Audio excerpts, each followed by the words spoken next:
Ô terre, aplanis pour moi tes sentiers, afin que mes jambes ne chancellent point. Ô ciel, ouvre-moi tes portes, car je veux proclamer la louange du tout miséricordieux, le Créateur de l'univers.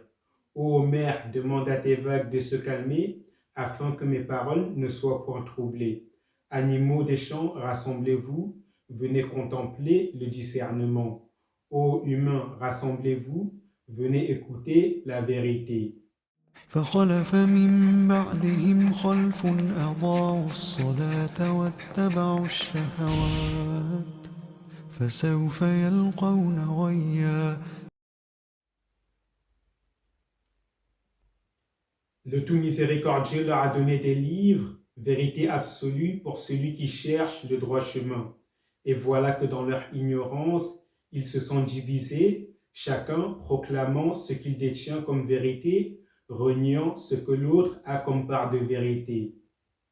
Et dans leur divergence, voilà que les chrétiens disent, nous croyons que Jésus a été crucifié et il a été ressuscité, tandis que les musulmans de leur côté disent, Jésus n'a jamais été crucifié, mais lequel des deux est sur le droit chemin.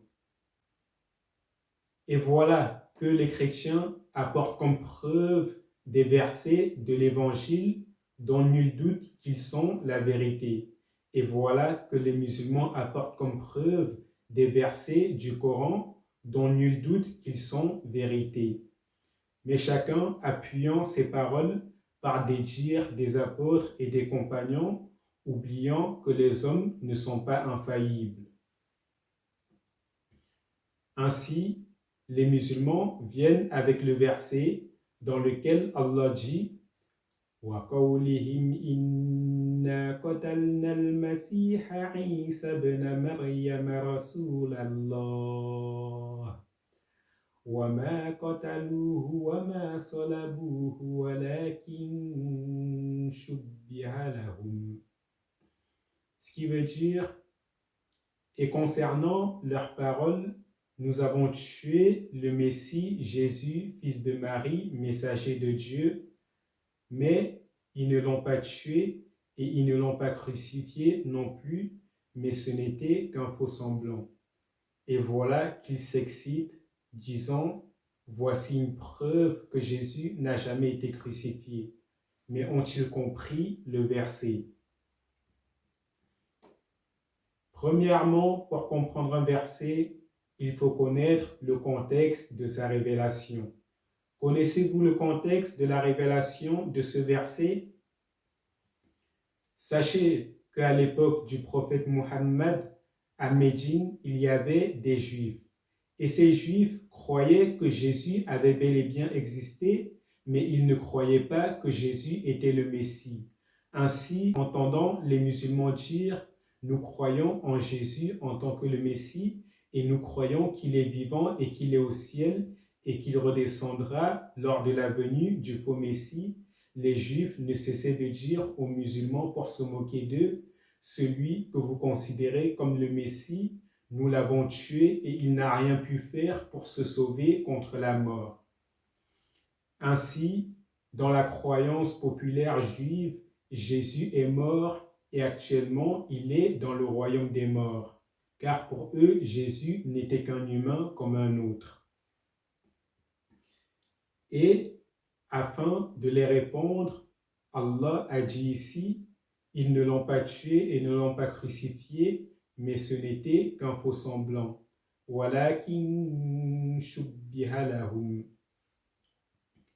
Mais que veut dire ce n'était qu'un faux semblant? Premièrement, il faut savoir qu'en arabe, le mot shabbaha veut dire abhama et labbasa. Et que veut dire abhama et labbasa?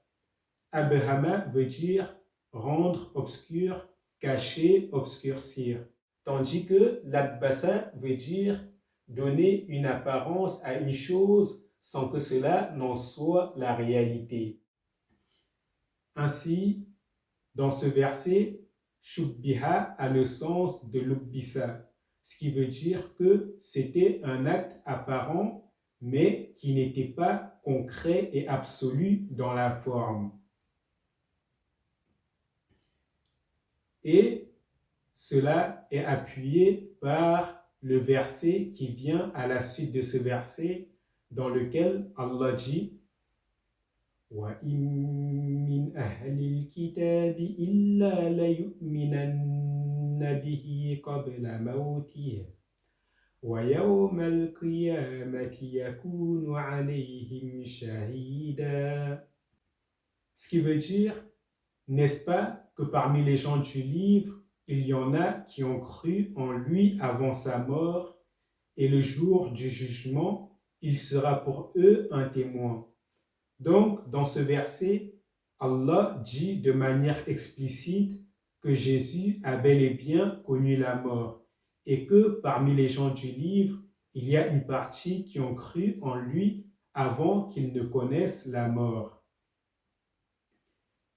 Et c'est pour cela que Allah termine le verset en disant وَيَوْمَ الْقِيَامَةِ يَكُونُ عَلَيْهِمْ شَهِيدًا. Ce qui veut dire, et le jour du jugement, il sera pour eux un témoin.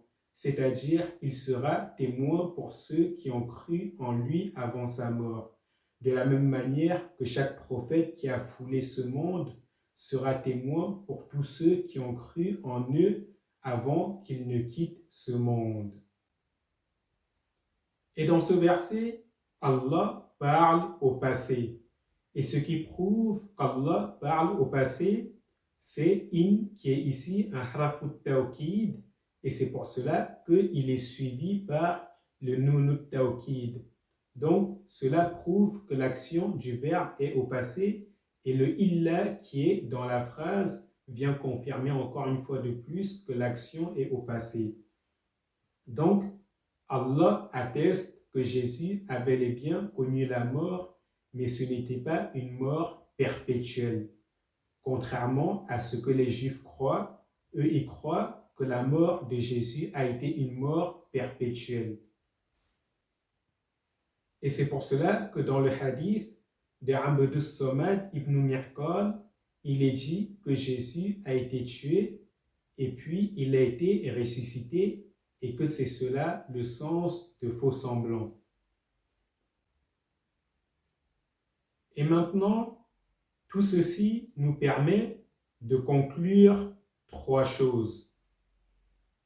Premièrement, il est obligatoire de croire que Jésus est vivant, qu'il est au ciel et qu'il reviendra combattre le faux Messie, le Dajjal, lorsqu'il apparaîtra. La deuxième chose à croire, c'est que Jésus a été crucifié, puis il a été ressuscité. Il a connu la mort, puis il est revenu à la vie, et sa mort n'était pas une mort véritable. Et c'est pour cela que Allah dit dans le verset وَلَكِنْ شُبِّهَ لَهُمْ. Ce n'était qu'un faux semblant. Sa mort n'était pas une mort perpétuelle. Donc, il est obligatoire de croire que Jésus a connu la mort. Il est obligatoire de croire que Jésus a été crucifié. Et il est obligatoire de croire qu'il a été ressuscité. Car celui qui dit que Jésus n'a pas connu la mort et qu'il n'a pas été crucifié, celui-là contredit directement le verset dans lequel Allah dit وَإِن مِّنْ أَهْلِ الْكِتَابِ إِلَّا لَيُؤْمِنَنَّ بِهِ قَبْلَ مَوْتِهِ. Comme lorsqu'Allah dit dans le verset de la sourate As-Saff فَآمَنَتْ طَائِفَةٌ مِّن بَنِي إِسْرَائِيلَ وَكَفَرَتْ طَائِفَةٌ.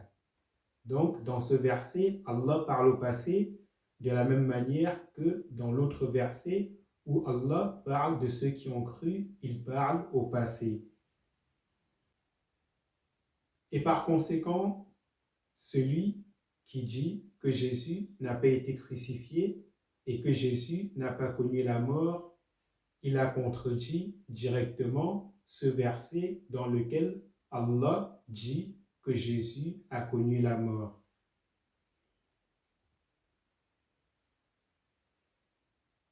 Et nombreux sont les savants qui ont divergé et se sont trompés dans l'interprétation de ces versets, manque de connaissances, manque de science, manque de discernement.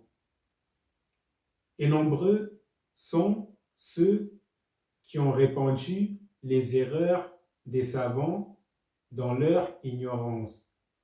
Et au fur et à mesure que le temps passa, ces erreurs se répandirent et devinrent tellement grandes qu'elles furent prises pour des vérités absolues.